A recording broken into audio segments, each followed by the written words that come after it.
Olá, nós chegamos à nossa quarta aula. Eu espero que você esteja compreendendo tudo que estamos construindo até aqui. Eu espero que esteja sendo útil para você. Repito, faça anotações, anote as referências bíblicas, acompanhe na sua Bíblia, para que todo esse ensinamento fique ainda mais memorizado para você. Falamos de um Deus criador, que criou todas as coisas, inclusive o ser humano, inclusive o homem. Falamos de um relacionamento pleno que havia nesta criação, mas que foi quebrado pelo pecado, deixando graves consequências sobre o homem, sobre a humanidade, sendo necessário a ação de Jesus Cristo, o Filho de Deus, encarnando, vivendo, morrendo, ressuscitando, sendo exaltado e nos concedendo o Espírito Santo, para que através desta presença de Deus em nós possamos ter o nosso relacionamento restaurado com o Deus Criador e sustentador de todas as coisas. No entanto, chegamos num ponto agora em que, ainda que tudo isso aconteça na sua vida, e nós temos certeza, que já aconteceu, a sua experiência de conversão, você ser selado com o Espírito Santo convencer você dos seus pecados, agindo na sua vida, mostrando os pecados e guiando você numa vida de verdade. Nós percebemos que o diabo ele não tira férias, é isso que nós podemos dizer. Satanás ele não descansa, e ele vive o tempo inteiro buscando tentar as pessoas que seguem a Deus, para que essas pessoas se desviem dos seus caminhos e do caminho de obediência ao Senhor. Em outras palavras, há uma batalha espiritual muito grande na vida cristã. Essa batalha espiritual é enfrentada por nós a todo momento. Aonde há luz, há trevas. Aonde há propósitos de Deus sendo vivenciados, a vontade de Satanás e a atuação dele para que isso não aconteça. Então, muitas vezes, como cristão, você vai enfrentar essas tentações, essas provações, essas tribulações. Isso faz parte da vida cristã e nós não estamos aqui para esconder isso. Mas nós entendemos pela palavra de Deus que há algumas atitudes, algumas armas, algumas disciplinas, vamos assim dizer, que nós podemos e devemos fazer para que Satanás não ganhe espaço na nossa vida, para que Satanás não entre na nossa casa, não traga perturbação na nossa vida e na vida da nossa família, não tire a nossa paz, não venha nos enganar e nos seduzir, tal como ele fez e faz a todo momento. Então, nós chegamos num ponto em que eu quero dizer para você, como seu pastor, que na vida espiritual existem disciplinas espirituais, atitudes que nós precisamos tomar, que são como atitudes disciplinadoras, para que a gente afaste essa atuação de Satanás da nossa vida. São muitas as disciplinas espirituais, mas eu quero trabalhar 3 delas com você, para que você entenda a importância delas e, sobretudo, para que você viva-as na sua vida. A primeira disciplina é a disciplina da oração.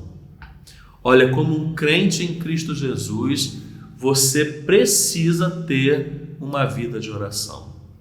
Olha, não faça como alguns crentes que vivem a vida cristã sem oração. Olha, a oração deixa você desprotegido no mundo espiritual. Oração, ela é de uma forma muito simples, um momento em que nós falamos com Deus, mas também é um momento em que Deus fala conosco, Porque na oração nós colocamos para fora as nossas circunstâncias, as nossas situações, e muitas vezes recebemos ali na oração o conforto de Deus, o consolo de Deus. Então isso é uma forma também de que nós estamos não apenas falando com o Senhor, mas ouvindo. O Senhor Jesus, na oração do Pai Nosso, que é a oração modelo, ele nos ensina dizendo assim: olha, Pai, seja feita a tua vontade. Como que eu oro para que a vontade de Deus seja feita se eu não estou disposto a ouvir? Para que eu ore, sobretudo como o Senhor Jesus nos ensina, uma oração para que a vontade de Deus seja feita, eu preciso estar disposto a ouvir, porque é ouvindo a vontade de Deus que eu vou estar sensível para que eu possa fazer com que ela se cumpra na minha vida. Você lembra do Salmo 139, que nós lemos lá na nossa primeira aula, para falar dos atributos de Deus? Olha, o versículo 4, ele vai dizendo assim: antes mesmo que a palavra me chegue à língua, tu a já conheces inteiramente, Senhor. Nós precisamos falar com esse Deus que é onisciente, que sabe de todas as coisas, mas não é apenas onisciente, lembra? Ele também é onipotente, ele tem todo o poder. É por isso que nós precisamos da oração. Olha, um crente em Cristo Jesus, ele também precisa viver a oração intercessora. A oração intercessora é quando você não tem uma oração egoísta, você não ora só por você, você ora pelo seu irmão, você ora pelo seu parente, você ora pelo seu colega de trabalho, você ora pela igreja. Você precisa desenvolver na sua vida a oração para que ela seja uma ferramenta não só em que você fale com o Senhor sobre as suas circunstâncias, mas que você também ore ao Senhor sobre os outros, sobre aqueles que necessitam da nossa oração. Olha, um crente em Cristo Jesus precisa ter uma vida de oração. Não abra mão disso. Seja disciplinado. É por isso que eu estou chamando de disciplina. Olha, digamos que você vá ao médico e ele diga que você precisa fazer um regime porque seus exames estão alterados, você precisa perder peso urgentemente. Você não vai ter, ou você não vai ser obrigado a ter uma disciplina para que você consiga alcançar aquilo que o seu médico te prescreveu? Pois é, às vezes a gente pensa que a disciplina ela faz parte de várias áreas da vida e não devem fazer da vida cristã. Isso é um engano. A vida cristã também precisa de disciplina. Sabe por quê que a vida cristã precisa de disciplina? Porque muitas vezes, meu irmão, minha irmã, não se escandalize com isso, você não vai ter vontade de orar. Porque muitas vezes, meu irmão, minha irmã, o sofrimento que você vai estar vivendo vai ser tão grande que você não vai conseguir por si só abrir a sua boca para orar. É por isso que eu estou tratando como disciplina, porque ainda assim, lembre-se disso, nunca mais esqueça isso, carregue isso para a sua vida inteira como um cristão. Muitas vezes, nos momentos difíceis, quando nós não tivermos vontade de orar ou não conseguirmos orar, nós precisamos orar por disciplina. Eu não tenho vontade, mas eu vou orar. O que eu estou vivendo está machucando muito a minha vida e eu não tenho força para orar, mas por disciplina eu vou orar. Faça da oração uma disciplina na sua vida. A segunda disciplina que eu quero compartilhar com você é a disciplina do estudo da Bíblia. Olha, tão importante quanto um crente orar é um crente estudar as palavras e a palavra de Deus. Você lembra que eu disse para você na primeira aula que nós só podemos conhecer de Deus a partir daquilo que Ele se revelou? Pois é, a Bíblia é a revelação de Deus. Deus usou homens inspirados por Ele para escrever a partir daquilo que Ele se revelou. Todas as vezes que nós nos debruçamos na palavra de Deus, que nós mergulhamos na palavra de Deus, nós estamos fazendo um caminho de conhecimento e de estudo acerca de Deus, acerca do povo de Deus, acerca das coisas de Deus. E um crente precisa estudar a Bíblia. Sabe por que você precisa estudar a Bíblia? Para que você possa filtrar aquilo que você ouve. Nós vivemos uma época em que muitas coisas têm sido ditas que não estão favoráveis com a palavra de Deus. Nós vivemos uma época que muitos ensinos falsos estão sendo ensinados no meio do povo de Deus, no meio da igreja. Olha, uma igreja saudável, uma igreja forte, é uma igreja que conhece a palavra de Deus. E você não vai conhecer a palavra de Deus se você não tiver a disciplina de estudar a palavra de Deus. Olha, crie o hábito da devocional. A devocional é uma prática na vida de tantos crentes, importantíssima na vida cristã. Tenha um horário do seu dia, não importa qual seja a sua agenda, não importa o quanto você tem uma vida corrida, tenha um tempo no seu dia para que você possa estudar a palavra de Deus, para que você possa conhecer a palavra de Deus. E lembra do que eu falei da palavra disciplina? Vai ter dia que você vai estar tão ocupado que você não vai se lembrar de estudar e ter contato com a palavra de Deus.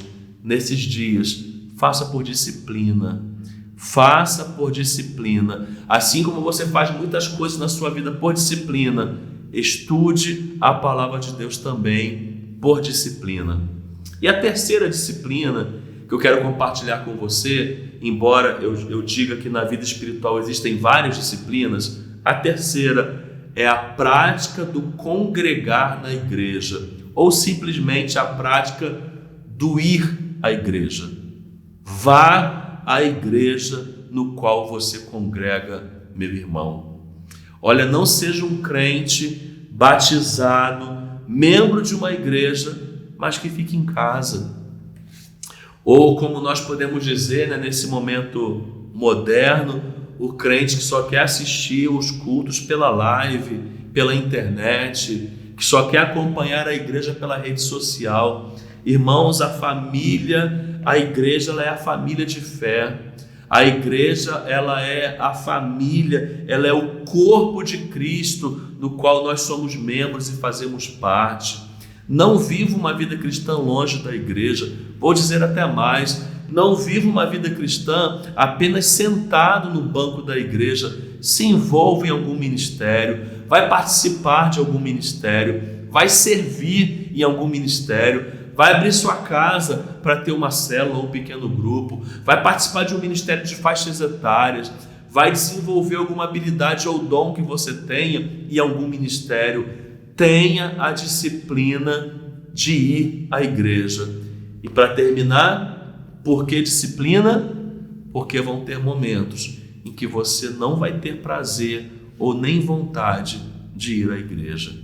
Olha, vão ter momentos, eu não quero te enganar, que talvez você possa se decepcionar com a igreja, que talvez você possa olhar para esta igreja que é formada de pessoas e ver que existem imperfeições nela. Vão ter momentos que às vezes uma palavra dita na igreja vai ter magoado você, e aí você não vai ter vontade de ir à igreja, você não vai ter vontade de congregar. Lembre-se dessa palavra, disciplina. Vá à igreja, mesmo quando alguma circunstância diga para você não ir. Vá à igreja, até mesmo quando você não tenha vontade de ir. Vá à igreja, até mesmo quando Satanás tentar desconstruir algo no seu coração, nos seus ouvidos, a respeito da igreja. A igreja é a família de Deus, a igreja é o corpo de Cristo, a igreja é a família de fé. Não abra mão dessas três disciplinas: oração, estudo da Bíblia e vida comunitária e congregacional na igreja. Você vai ser um crente abençoado se você não abrir mão disso. Que Deus te abençoe. Até a próxima aula. Daqui a pouco nos encontramos na 5ª aula. Fique com Deus. Deus te abençoe.